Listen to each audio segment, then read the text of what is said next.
Hey everyone, how's it going? I see some of me noodling around over there. All right. Okay, I'm doing this by myself again, so if I'm looking around, audio sound good, everything sound good. How's everybody? Hey Phil. Hey SC Nesbit. Hey Jeff. Hey Tomas. How's it going, everyone? All right.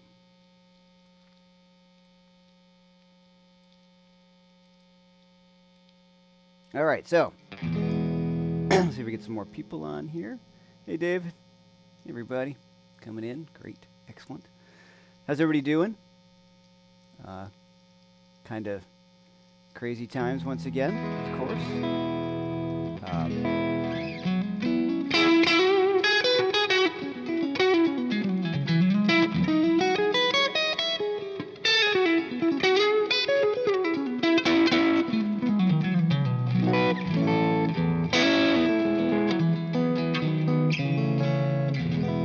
All right. So today, I want to talk about some of the Jimi Hendrix kind of chord stuff. So we have, let me just kind of play along with this track here. Hold on.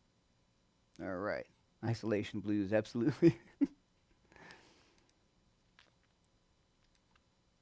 Okay, so like a Wind Cries Mary sort of thing.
All right.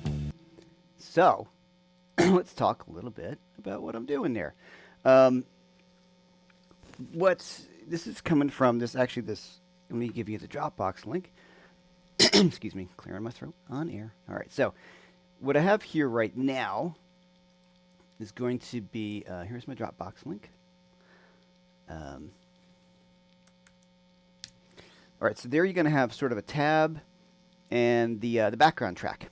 Okay, so let's talk about what I'm thinking and what's going on. And some of these examples are from my, this example particularly is from my Breakthrough Blues Rock Rhythms course on TrueFire. So, first thing, let's take a look at the chords in the first part of the tune, which is going to be E, D, and A. All right, so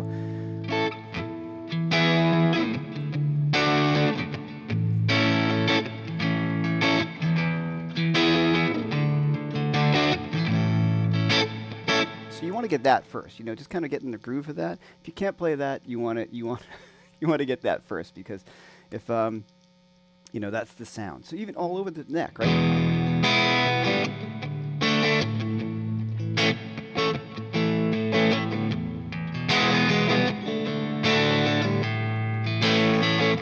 Triad inversions, right?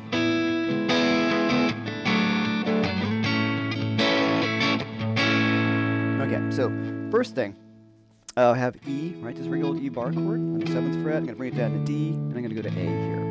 Now, if you are familiar with Hendrix guitar playing, he would play an E this way pretty much.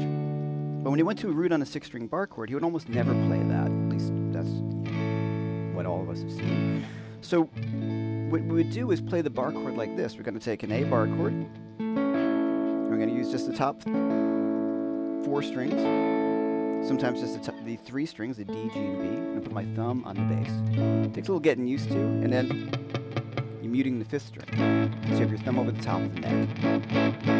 And what that does is gets rid of the big power chord in the bottom. It kind of opens up like this, right? So you listen to that sound, you know, in the second part where you do the B, to the D, E. So that kind of thing, as opposed to that kind of low end. You never really hear that much from his playing. But what it also does, especially on those lower chords, the root and the 6th string, is it frees up some of your other fingers to ornament the chord. Okay, so what Hendrix very often did, and it comes from the Motown tradition, guys like Steve Cropper. So he didn't really, you know, invent it, but he certainly perfected it in the sense that we all think about this way. And when I play guitar, you know, when I'm hired by people or even my own stuff, I'm always thinking about rhythm guitar this way. I sometimes play chords like this, very rarely. Well, that's not true. It depends on the sound. That kind of stuff like we did last week. But I'm often just thinking about little chord ornamentations, especially if you're the second guitar player in a band. If, you know, the singer's playing a C chord, I don't want to play that same sort of thing, and I don't want to play this either. So this is why this is so valuable. Not so much just to sound like Hendrix, but to, if we could, it's to make your rhythm playing much more interesting. All right, so how does this work? What Hendrix would often do is replace a chord with its related major pentatonic scale, a fill based upon its related major pentatonic scale. So the first thing we have is an E chord. So let's use pentatonic fingering number 1. We're going to use E major, what we often call number 1. Right, so it's C sharp minor, if you might want to look at it that way, but it's E major. Now let's just take a look at that. In that E major pentatonic scale, we have an E major chord right there, right off of this. We also have, you know, what would look like kind of like a G chord. E major spelled E, G sharp, B. Here's my E, my G sharp, my B, E, G sharp, B, E. You know, some people would see this as a caged method, like this is the A and that's the G. I never really learned that way. Works for some people. I'm not saying it's wrong. Just not a huge proponent of that. I'm just kind of big on just learning notes. You know. So here, I have E major pentatonic. So right off the top, I can see this E chord right here. So let's just check out this kind of a fill. All right, so the first thing that's going on here, we're always kind of resolving to an E chord. So we have E major right here, but we have right here, super important chord. Let's get that little move. What's going on there is it's an E major chord. E major is E, G sharp, B, and D, or E, G sharp, and B. And then what happens is I'm going to slide from this F sharp into the G sharp, and I have the rest of the chord that I'm going to borrow with my first finger. So I have G sharp, B, and E. So it's an E major triad in the first inversion. So really what we're learning here and getting into is triads. Probably the most important thing I've ever kind of worked on guitar is triads. So it's really important that we start thinking about triads and getting them into our playing. So I have E major triad right here. All right, and I have the G sharp in the bass. So once again, for you new guys just chiming in, wow, lots of people. Thank you once again, True Fire, you're the best. So I have this move. Let's just take this on its own. Alright, so I'm going to play an E chord. I'm going to throw my third finger down on this F sharp note, slide up to the third of the chord, which is G sharp, and then finish out the rest of the chords with my first finger. I'm barring and curving that finger. So this is the thing that gives people a problem at first, is getting the curve on the finger, right? Right? So you're getting the notes above the chord to ring out. And that takes a little bit of getting used to, because often you get, you know, so it's the curve of the finger. So I'm barring here. I'm curving that finger on a downward kind of thing like that, right? And bending my finger. All right. Now this move, big Hendrix move right here, I can bar across the 5th, 4th, and 3rd string. I'm going to hammer on the G sharp. Right? Like that. So it's not just Hendrix, that's just common old rock and roll stuff. I got a dog here on me. Where's Stanley? All right, so there we go. Right? So now, if we look, we're already in. There's a pentatonic scale just sitting right there.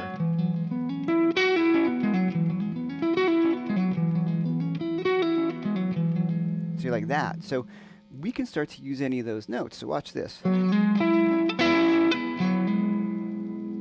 right, so the trick is to always, you're going to bar, and we're going to fret 2 notes. We're doing double stops or triple stops. And we're going to play the note above on the next string, and we're going to curve this finger. So for right now, we're doing. Let's check that out, right? So the idea here is I'm just replacing the E chord. So let's play that progression.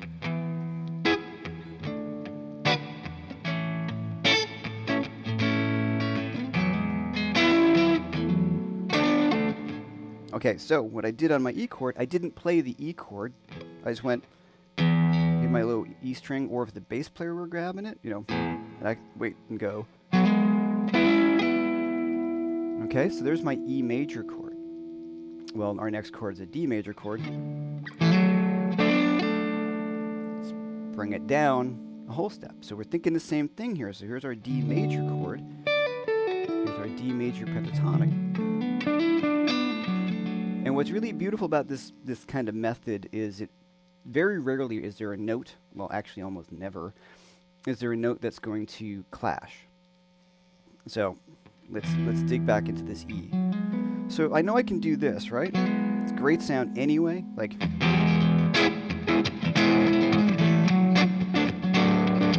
right? In sympathy, right?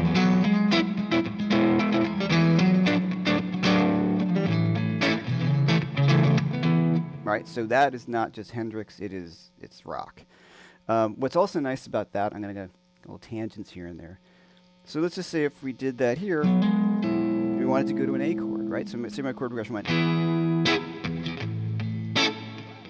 know, like a Rolling Stone. So watch. So we can go up the whole step, and I go to my A chord. So it gives us interesting bass motion. We can start thinking about not just playing chords as these blocky things. We can think about what can happen in there. So I could play an E chord with a G sharp in the bass to an A chord. And maybe to my B chord, right? So instead of getting this we get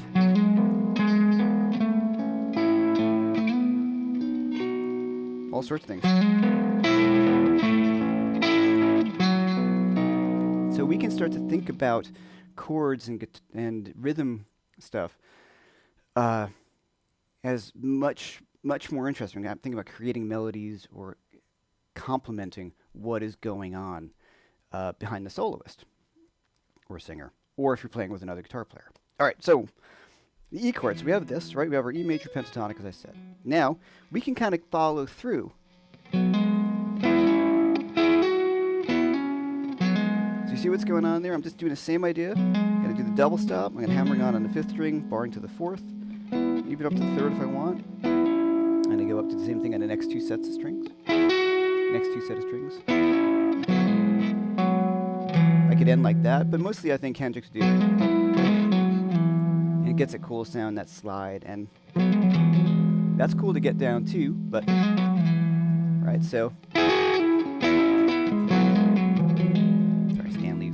But Stanley, my dog, is going to make his appearance, but he's laying on the couch. All right, so. Okay, now, just by, not paying attention, I went, well, that's kind of cool because that C sharp, it kind of resolves it back to the E, or even as B. Watch. So my fill is just basic.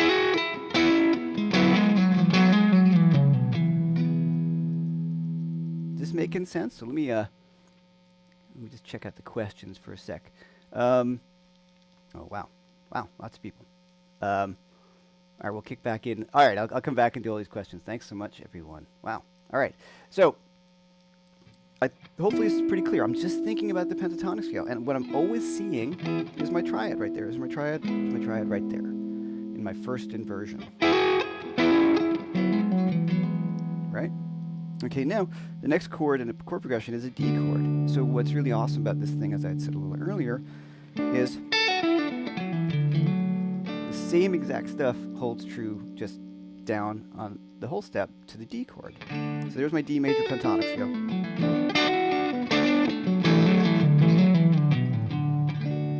Okay. Now, I'm going to put those together.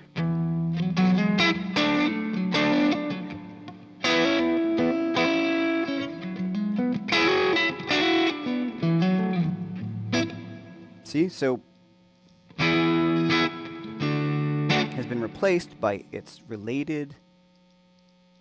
by its major pentatonic scale.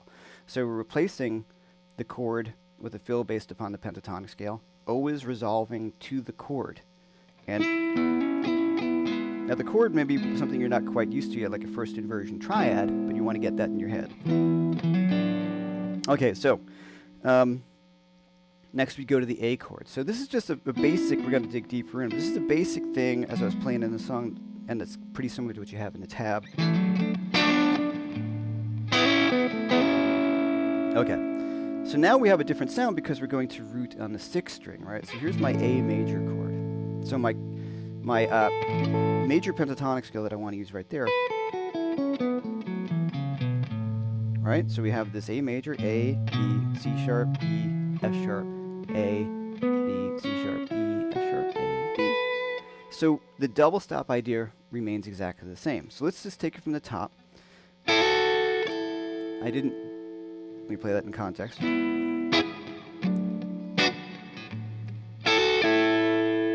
Now Jimmy would do that. Now it doesn't have to be super involved. He would be more involved in the rhythm stuff maybe when there wasn't singing going on, or he would bring it up when there was a break in the vocals.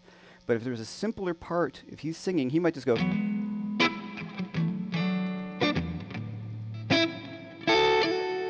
Because don't forget, like the bass in the band is carrying along, so he's just filling out the spots. One thing I've found, myself included, when I first really started digging into this, I way overdid it.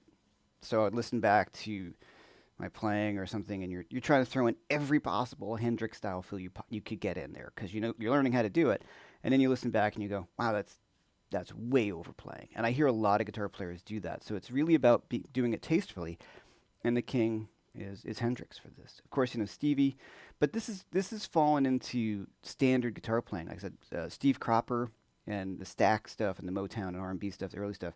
This is where this is coming from. But as a guitar player, it's absolutely essential. And I'll show you in a little bit how you can do it in a sort of a Stonesy way or just like a roots rock way. So just a standard old guitar playing. Now we're really kind of focusing on the Jimmy stuff right now. Okay, so I'm going to go down the scale. Now, interestingly enough, on this one, we do get a, which, on, say, Wind Cries Mary, what he does is, he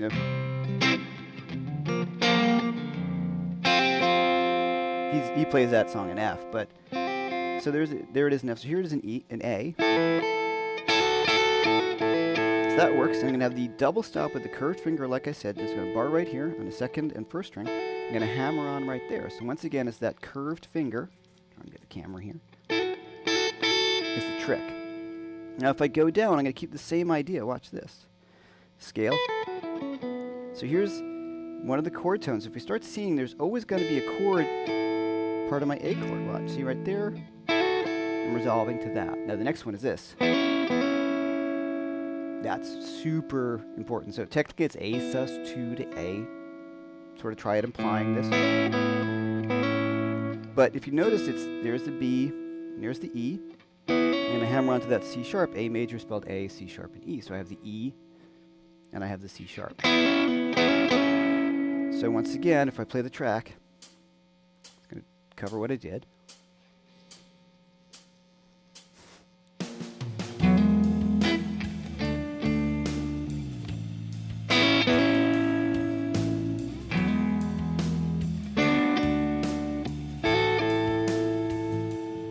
Money in the bank, right? You're the guy, or girl when you play that. That is way cooler than trying to throw in every fill possible with this. So keep that in mind, like I said. All right, so the A chord. Now the big Hendrix move, which is in the tab you have right there. Play it this time a little better. So I'm going to do the hammer on pull off. I have the sus2 basically. I have a B and an E, C sharp, back down. There is my A, and then hammer on right there. And I have my B and E, I'm going to hammer on that C sharp twice. So really all we're hearing is, so hear that in context.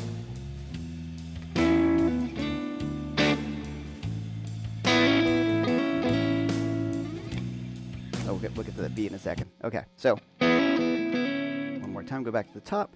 So now I'm going to start putting it together a little more. I'm going to put a few more of those A things in.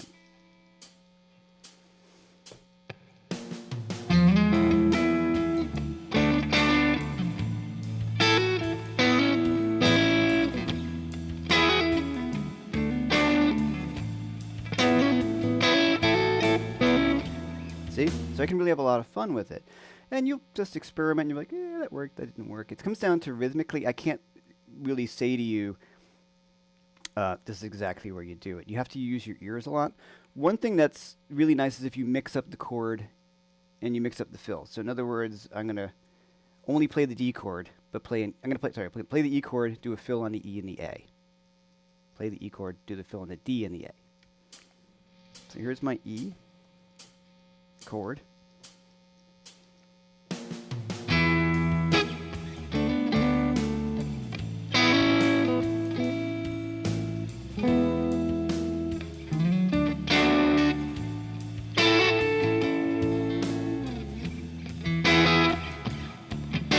All chords.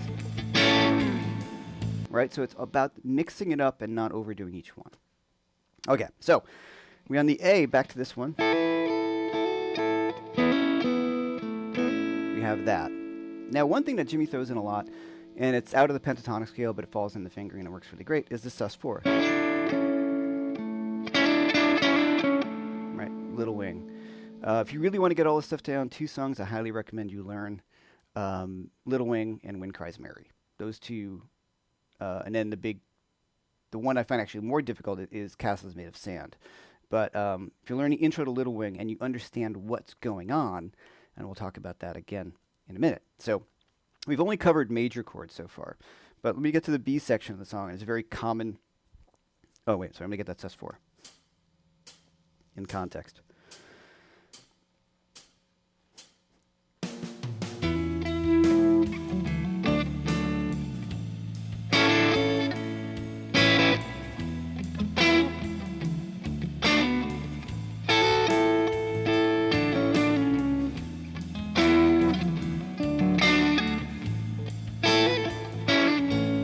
Watch.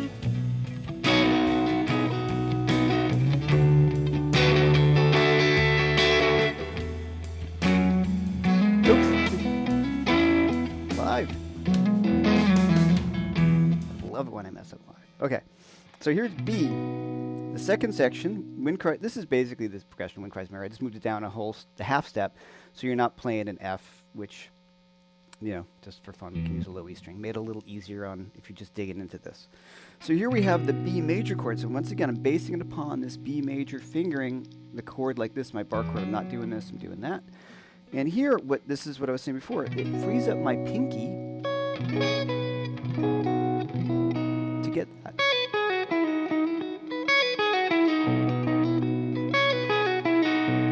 Right? So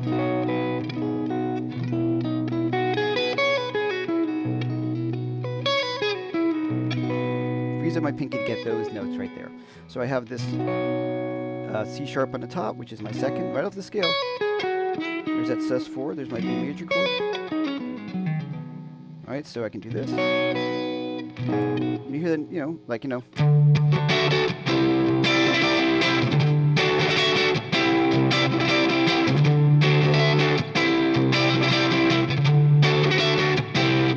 In Fire, right? He does that. Does it everywhere. So in Christ Mary, you know, you've got this. So I'm going to throw that in there. It's a 6 of the scale, but you can look at it. You're just throwing in the pentatonic stuff. And back here. Now, one thing that he would do is great sound with the 9 on top, the pinky. So we've got, and you hear that kind of sound, you know. That whole sort of move like that. So it's the same thing. That one, he's actually just omitting the third so he can slide it around a little better. It's a great sound.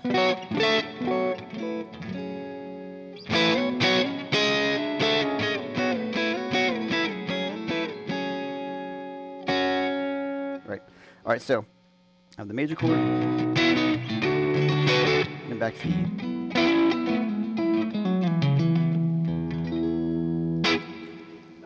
So yeah, that's the major chord idea. So let me just jump on over here and see what we have. So a few things I want to announce or talk to you guys about before I do that, and I should probably do this. All my TrueFire courses, if you would like, are on sale, 25% off.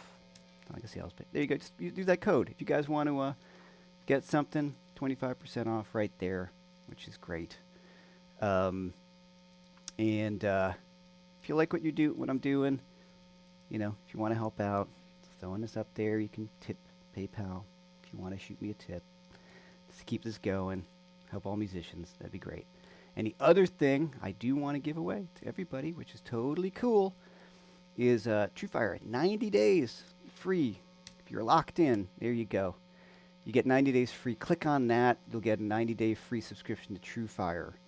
And you get me and all my friends who will be coming in for some interviews. I'm going to be doing that. I've got, oh man.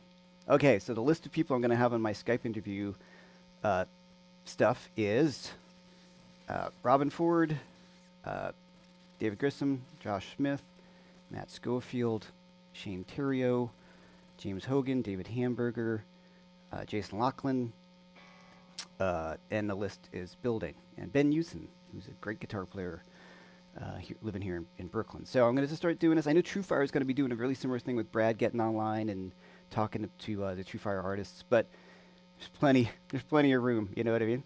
And I will ask you, if you like what you're watching, please just subscribe to my YouTube channel. You get a link and a like, and you will get notifications of when I post. And yeah, which I'm doing this regularly, guys. So we get all these things. So let me get into lots of questions. Okay, let me go back. No donuts, Tom, unfortunately. Okay, so looks and sounds good.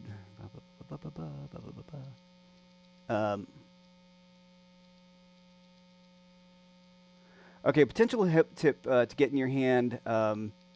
Right, Tom Minette saying about getting the thumb over the top of the neck and how that works. So, good point. Thank you so much, Tom, for bringing that up. If you notice, my hand, I kind of come up. I'm holding it like here. Let me swing back this way.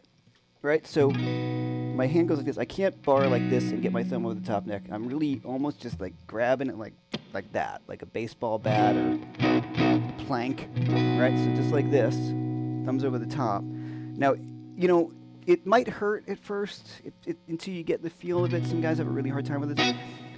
Neck size is a big thing, hand size, you know. If you got a really fat neck guitar, like, you know, a huge, you know, crazy, some of those Les Paul Telecasters that, you know, like an inch thick neck. I mean, it's really hard to get that stuff to play. So sometimes getting the thumb over the top is going to be difficult. So if you look, I'm angling my thumb like this. This is how my hand works. Yours might look a little different. And my thumb, hopefully it doesn't get a harmonic, is coming over and just muting that note right there. Right, my thumb's grabbing that, and then also just to kind of double check it in a way, my third finger is also coming and muting the 5th string right there, right? So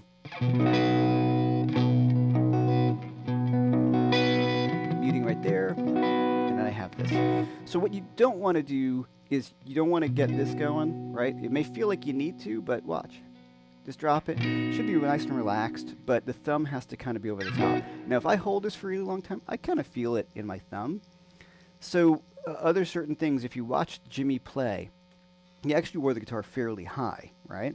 If your guitar is super low down, this is going to be really difficult. You can't play like Jimmy Page or Zakk Wylde or someone, or Angus Clark, who will be on the Skype as well. And get your thumb over the top of the neck. I know Angus he might chime in and say I can do that, but he's a rock star, so. All right, so the thumb over the top.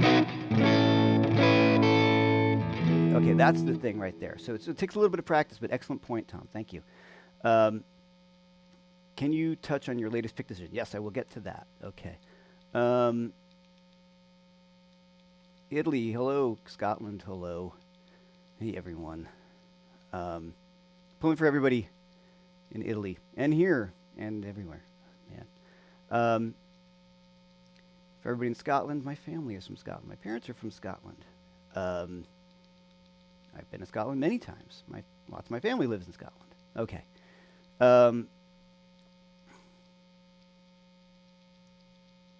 Oh, thanks, Phil. Yeah, put my name in there for the question. Good morning. Sorry, I'm reading this.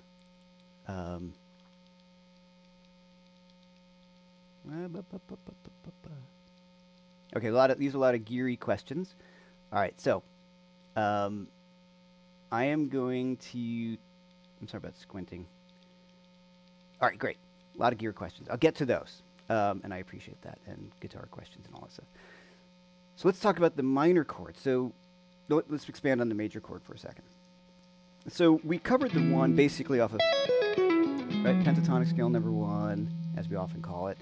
And maybe some people call it, that's major scale finger number, it's the major scale, major pentatonic starting on the root. This would be major pentatonic starting on the root, the one prior to it. So let's just call it 1 and number 2. That's because we know that's kind of from the minor sense. So when I'm on number 2, it connects to number 1, obviously, right? So let's go up back to E.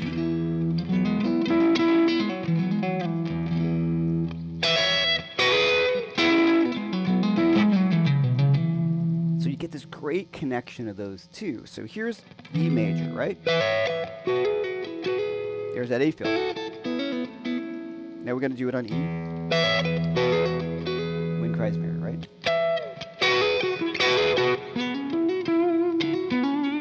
So here. Then we're going to go down to fingering number 1. Right? Then watch this. So what we have is just this connecting pentatonic idea. If we just play them as single notes. That's if I played that right. Okay, so let's just jump in our heads. If we jump to that as that's our classic kind of minor connecting fingering if we're in C sharp minor, which is the same key as E major. Remember this, right? Like that first connecting finger you probably learned, the one you see Jimmy Page play like 25 times in Song Remains the Same. And you see me play it, and everybody play it, because it's just great. So now if you think about it as major, yeah, you're starting to get the Allman Brothers sound out of that, or Octopus Garden, you know. So here, and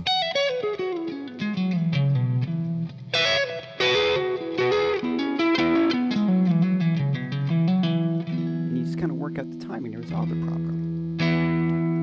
Okay. Now, I recently did a video with Brett Papa that's on his YouTube channel. I'll put a link to it, where I actually talk a lot about major pentatonic scales on one of my tunes called Highlands, and I run over a lot of the stuff in E major as a soloing thing, which we can do. But if you want to go over to Brett Papa, his channel, Papa Stash, I forget, Papa's dad, Brett Papa's channel. I'm on there, and going into detail about some bends and things that you can find in E major pentatonic. So it's a cool thing to work on with this. Okay, so here's my E major, right? Okay, now we also have, there's E major pentatonic once again. So it looks like our C sharp minor if you're not familiar with the major pentatonics. But you could play, if I'm playing E chords, I'll show you what I mean. I could be thinking C sharp minor as much as I want, but the resolution is the problem. Watch, I'm going to play a lot of C sharps. Works there on the A chord, but, you know, if I sit on it, it doesn't work because C sharp is not in my E chord. It actually not a great note to sit on an E chord because the resolution is E. All right, so if I look, and this is, you know, okay, the cage method maybe, all right. We call this a C form bar chord, so we have this right here. So here's my pentatonic scale that coincides with that. So the same double stop thing works.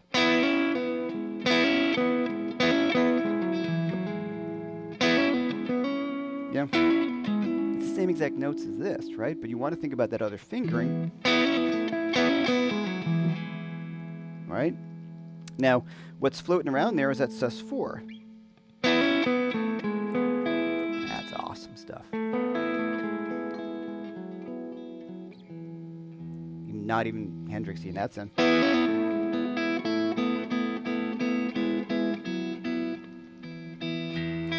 Right? There it is up here. So I just added that sus4. Remember we did that in the A? Sorry, but here on E. It's everywhere. So you want to look for those. How about the open chord?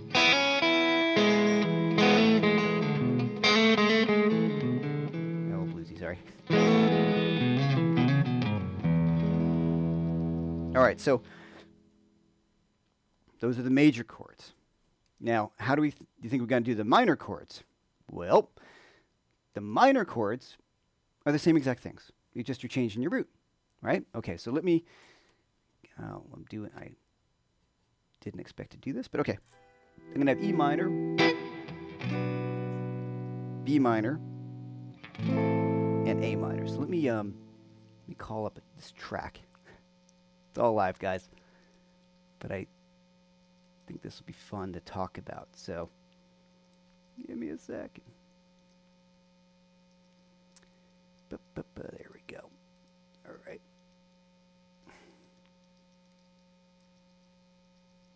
Okay. I don't have my Univibe on, unfortunately. Is this the one I want? Yeah. E minor, same chorus. I have that B minor, A, E minor, right?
Okay. I think I'm back. Okay.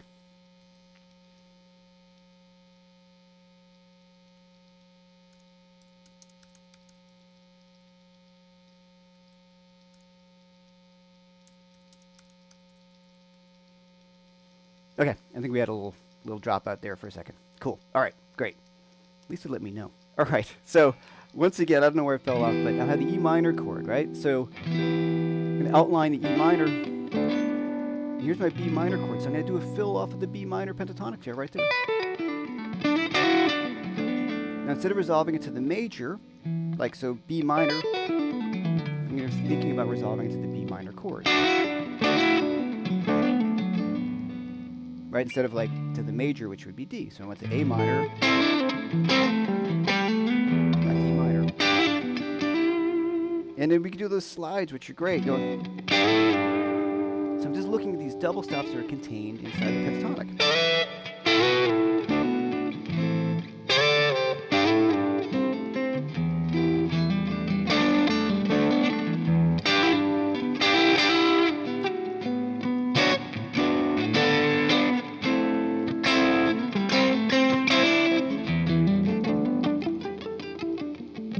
Right? So what did I do there? Went right up E minor pentatonic. Double stop. So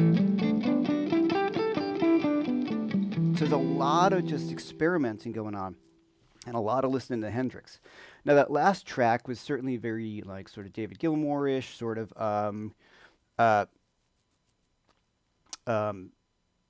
also Uli John Roth from the Scorpions. You know, that song called Fly to the Rainbow. It's very similar to that. So yeah. Cool. So let's get back to some questions. And all right. So once again, please like my channel, subscribe to my channel, and like the video and all that kind of stuff. That would be great. And all right, let's go back up a little bit. Lots of questions about my setup.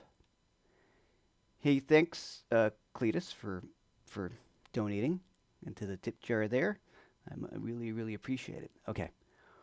All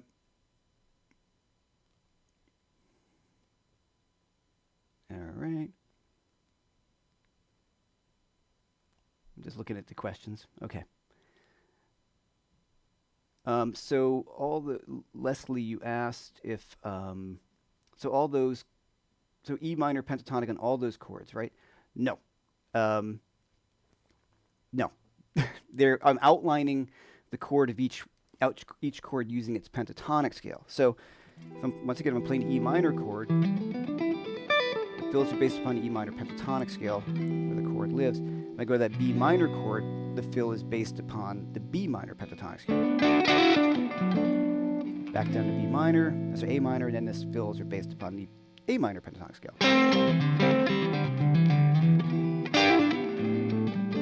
Right?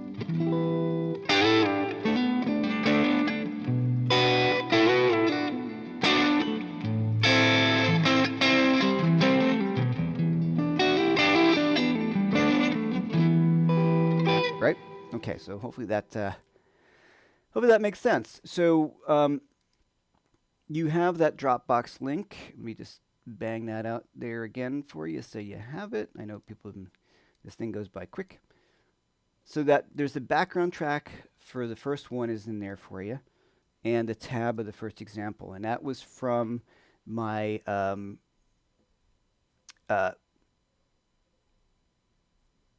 Breakthrough Blues Rock Fills course. There you go.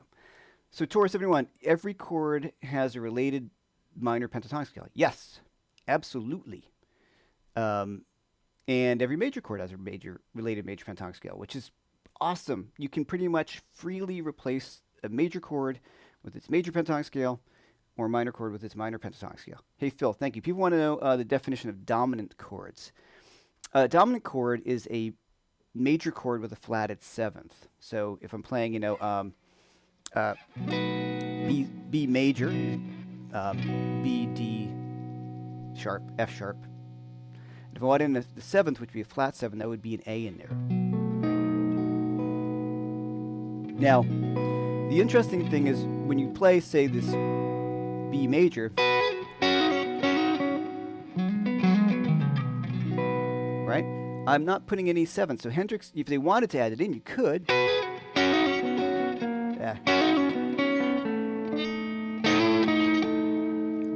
It's not, I mean, fingering-wise, it gets a little tricky. It's not something he would do on the reg, as we call it. Right. Uh, Even though you're talking about rhythm, soloing over the chords is not totally different concept. David Skinner, yes, absolutely. I would use these same kind of things. If you wanted to play over these changes and maybe not just play a pentatonic scale, you could use the same idea of using. Right, what I mean by that is, say this one here, it's E minor pentatonic, right? If I don't want to just play pentatonic with the whole thing, I can outline the chords a bit. Here's my E minor pentatonic scale, and then I'll go to B minor and A minor.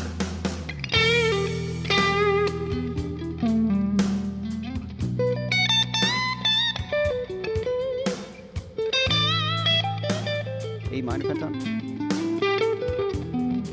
There's B minor pentatonic. Now once again, E minor. B minor pentatonic.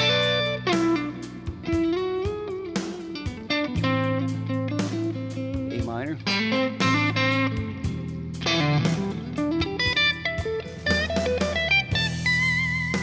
B minor pentatonic. A minor.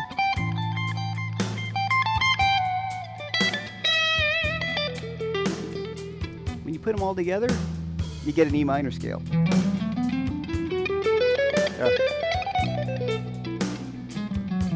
That's what I play there. E minor.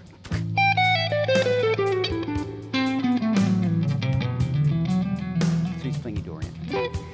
That's another lesson of getting your pentatonic scales from that pentatonic, modal pentatonic sounds. Okay. Do Birdsong from your course. I would have to run over that. It was a while ago since I wrote that one, so I'd have to run over that. So here we go. Sorry, I closed that. I got that window. Jeff playing breaks the internet. That's pretty funny. I appreciate that. All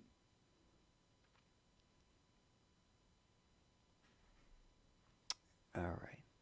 Okay, so let's talk about some of the. Does that make sense, everybody? I think it's pretty straight on forward, right? Just take your pentatonic scale. This is all covered in that blues rock breakthrough fills course, and that is the TrueFire. It's 25% off. If you want to get that, that's great. You have a 90-day free TrueFire with the Spark code here. So, like I said, this is just about everybody having stuff to do. There's the Spark code. There's 90 days free. My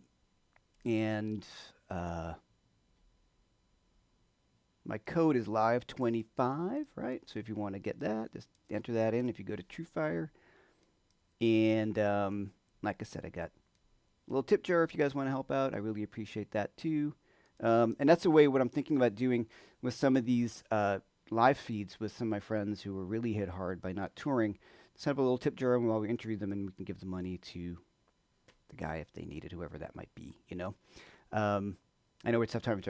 It's hopefully not that tough times for everybody. So musicians are particularly hit really hard right now. All right. So what course would you recommend to follow up with a beginner blues rock soloing? That's a great question. I would say, I like the Essentials Blues Rock Rhythm Essentials. That's a really cool one to kind of start to use some of those things as solo overs, like blues rock grooves. Now, I really like that one. You got a lot of really kind of classic stuff. We did in the last thing that kind of thing's on there, but with the full band. And if you want to talk about soloing, 50 Blues Licks is always a cool one to get. I think that was my second TrueFire course. I'm not gray in it, and I have all my hair, all those sorts of things. So that's a fun course. I still think I still really like that course. So I'd say maybe 50 Blues Licks you must know. And definitely 30 authentic blues grooves. I think that's really fun. What I did with that one was made it a lot of chess records era stuff, and I think that's some of my favorite blues stuff and really common blues tunes with different feels and different keys that you're going to come across a lot. Okay, so now the gear questions. I got a lot of those coming up. What am I playing? What was my pick decision? My latest pick decision is the Diodario black ice pick. For the longest time, I was using, the Jazz 3, the Ultex, which I like. They're not on the table right now. A lot still, but I just found sometimes live I was having a hard time using them. They would slip a little bit here and there. So what I'm using right here is the D'Addario Black Ice 1.5 millimeter. And here's a fun story. I was at TrueFire, and I was trying the Dunlop Flow picks, which I got some of them somewhere. They're in a bag. So I picked up a few Flow picks, trying to find something that I would like and messing around with. And I wasn't kind of happy with those. I have a hard time playing with a full-size pick because I'm so used to the Jazz 3s. So on the table was one of these, and it was Andy Timmons' pick from TrueFire. So that's pretty cool. So what I did was I grabbed that, and lo and behold, it's what I'm using. So thanks, Andy, for the pick. All right, so that's what I'm using there. What is the sound? What am I running through? This is a Universal Audio. I can't do a screen share. I'm not set up for that just yet, but I'm using a plugin. So this is by Universal Audio. I have an Apollo Twin Duo that I'm playing in, and everything you're hearing is, fake guitar. So it's the Universal Audio Friedman Buxom Betty plugin. I find it to be a spectacularly good sounding plugin. I was just talking to Jason Laughlin last night about this stuff, what we're using. I think it's great. And anything you pretty much hear me play on my YouTube channel, subscribe, please, follow, subscribe, and hit the like button. So everything on my YouTube channel, primarily that you see me playing that's not a live gig, is going to be that plugin. Because I just bonded with it. And the Brett Papa stuff I've been doing, I had that course that I said to you over at Brett Papa, where I talk about my song Highlands. That's all through that same Universal Audio plugin. Okay, so I saw some question about strings in my Les Paul. Hold on 1 second. Well, just answer that. I don't change string gauge. I know some people are like, what's the difference between tens and on a Strat and tens on a Les Paul or something like that? I don't care. I don't have really big hands. I'm, like 5'9" on a good day. And I have had some hand issues in the past. So I think string gauge, I think a lot of it is, Josh Smith was over. I played his guitar. Had 13s. I can't play it. I'm not that guy. If you ever meet Josh, he's a big dude, and he's got big hands. I'm not built that way. So 10s are fine. I tried 11s, and they feel really cool, but I just had a hard time. My hands were kind of hurting. I find sometimes live I like maybe a heavier string, but these are just 10s, just D'Addario XLs, the standard old ones I've been using from the beginning of time. And I use the same ones on the Les Paul, So that's kind of that for that. I'm not running I'm just running reverb and delay right now, just because I like playing with reverb and delay. Let me see what we got.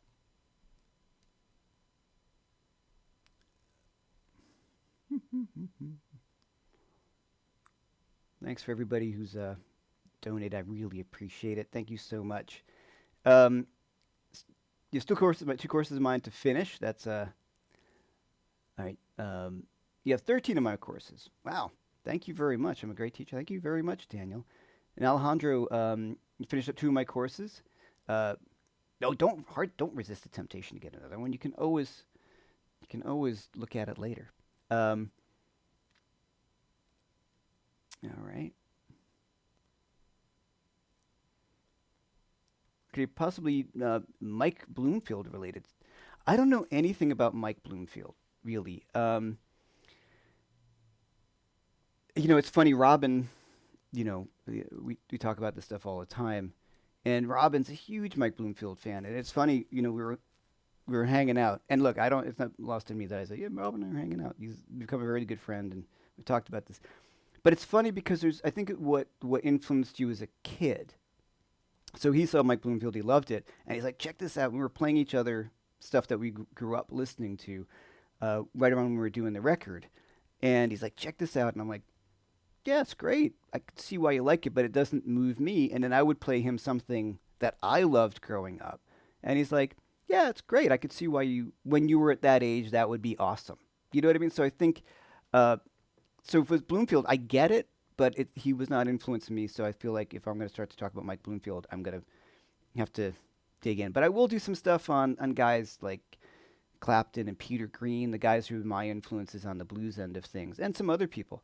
Some of you guys asked about the Joe Bonamassa, like Eric Johnson kind of picking stuff. I can do some of that. Um, not any chance of a pentatonic chorus and odd note group is, I can fake some of that here and there. I don't have that sort of technique. You know what I'm saying? Like that pure. And I mean it in the most respectful way possible. That's those guys' thing. And the second you start doing that, you sound like Eric Johnson, Joe Bonamassa, and that's their thing. Like it's not, you know what I mean? So, and plus it's technically demanding. Let me try to, if I can do it, like that. I've got like, four of those licks down because I kind of have to, and then I go, why am I working on somebody else's stuff? So, all right. And I mean that with the most respect. I mean, Joe Bonamassa is ridiculous, you know, crazy.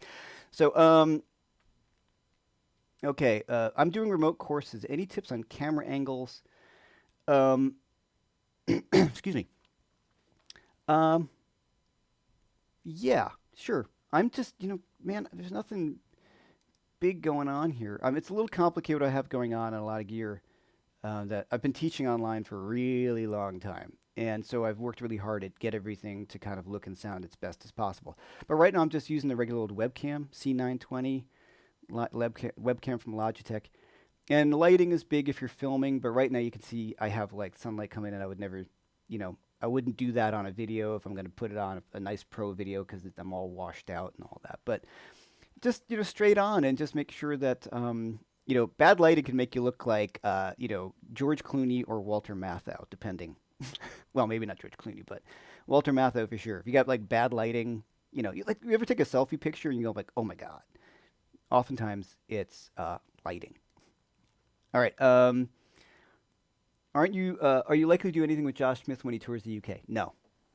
Not that I wouldn't want to, and not that Josh is not a great guy, which he is. It's hard enough for him to get those tours to be financially feasible. And I've talked to Matt, Schofield and all these guys, as Matt talked about on a recent TrueFire live feed.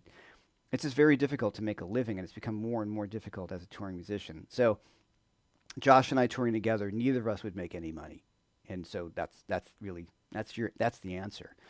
People say to me, "Oh, when are you going to come to the UK?" And I'm like, if somebody can bring me where I can actually make it financially feasible to do it, I would do it. Okay. Thanks again for the tips, God, guys. I really appreciate it. Do I still use S Gear? Not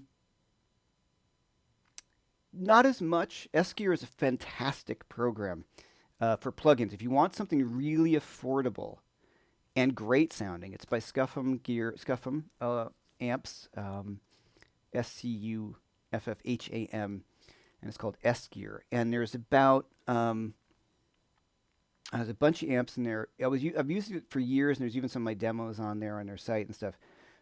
Michael Scuffham designed the JMP1 for Marshall years ago. It's a spectacularly good plugin. I just friends with the guys at UA, and I was fortunate to get a few plugins, and it just integrated really well. But the Scuffham Gear, S Gear plugin is less expensive than one UA plugin usually. So go with S Gear if you're looking for a spectacularly good plugin, and I think it's like $120, and it's great. It's great, and you can plug in your own IRs. He's done a spectacularly good job. Like I said, just the UA stuff, it's all integrated really, really easily, and I can plug it in. And one thing I like about the UA, Universal Audio, if you guys are wondering what I'm talking about, this is sorry, look at the mess, because everything's been moved all around here. There we go. You see behind the curtain of the mess around my house right now. The fuzz plugged in. So right here is my Universal Audio plugin. Um, I'm not usually in a place where I broadcast or teach out of because I had to do a little bit of painting and repairing some of the wall. So that's why if it looks different than when you usually see me, that's why. I'm crammed in my bedroom in the corner. All right. So the Universal Follow Twin, that's the interface, and what it does, it runs everything itself. All the processing comes from that, so there's no CPU issue. And even though S-Gear is very light on CPU, um, it Universal Audio stuff sounds great and uses no CPU issue. And I can use all the reverbs and it sounds killer. Okay, so I just want to sign off fairly soon. You guys have been great. A new S-Gear is coming out. Great, and it's made in Estonia. Yes, actually, yes, absolutely. Um, Jeff, man, thanks so much. I have all my courses. Thank you so much. Really appreciate it. Really enjoying my blues guitar fake book rhythm. Oh, the sleeper course. You know, that's pretty funny. That's one of those ones that people afterwards start going, "Oh, that one's a really good course," and so I'm glad you like that one a lot. Um,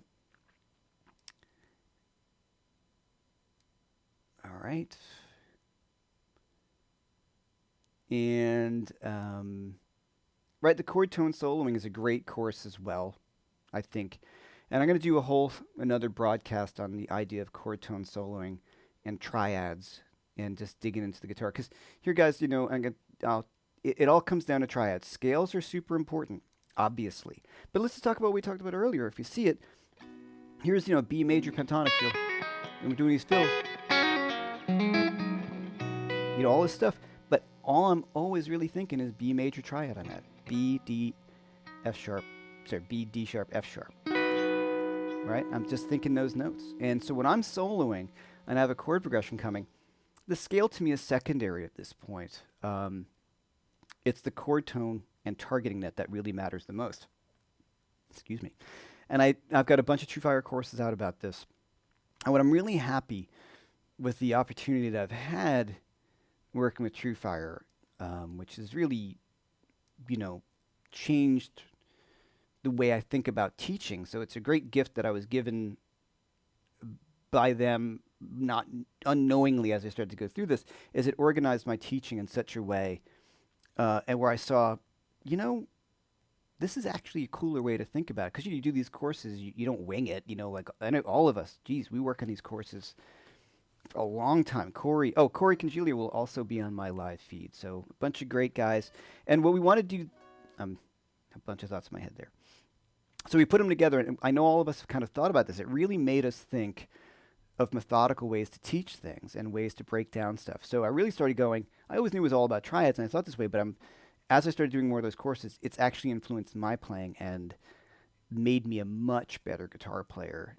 And, you know, I even after doing chord tone soloing, all those other things, I find I can play over things way better than I even did before because I'm even more in tune, no pun intended, with seeking out chord tones and the important notes. So that's a extremely awesome side effect for my teaching from doing all those TrueFire courses and workshops and things. That, you know, like anything, you just the more you do it, the better you get. All right, so this people are probably asking. Yes, this is it's a 1964 Strat. You know, basically sold the farm. You know, I got an opportunity, and you know, YOLO as they call it, and it's pretty spectacular.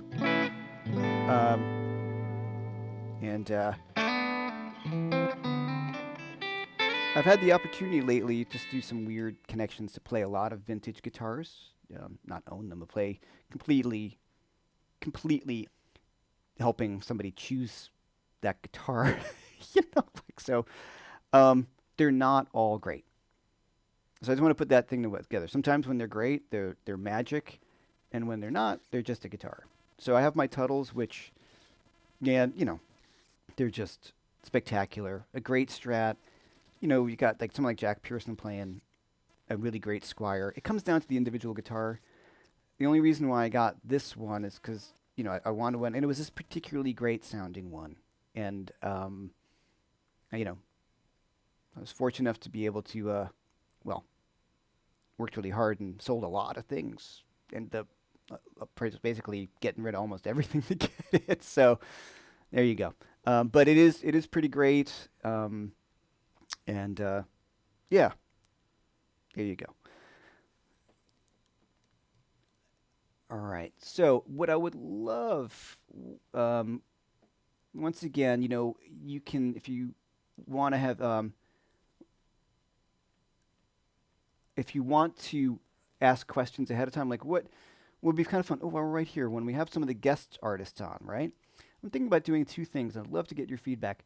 I was thinking about either kind of interviewing them, right, and then you can field questions, right, to you guys, to say someone like Robin or Corey, um, or have them teach a little concept, and we'll talk about it. So, what are you guys' thoughts on that? I just want to keep this kind of we're all thinking. Some guys might just want to talk. I don't know. Get to know these people who I'm fortunate to call friends.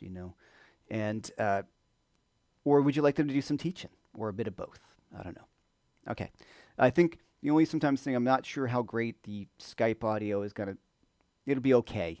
It won't be maybe as good as this because it's gonna be going through Skype through this, so there might be a little audio quality that's not 100%.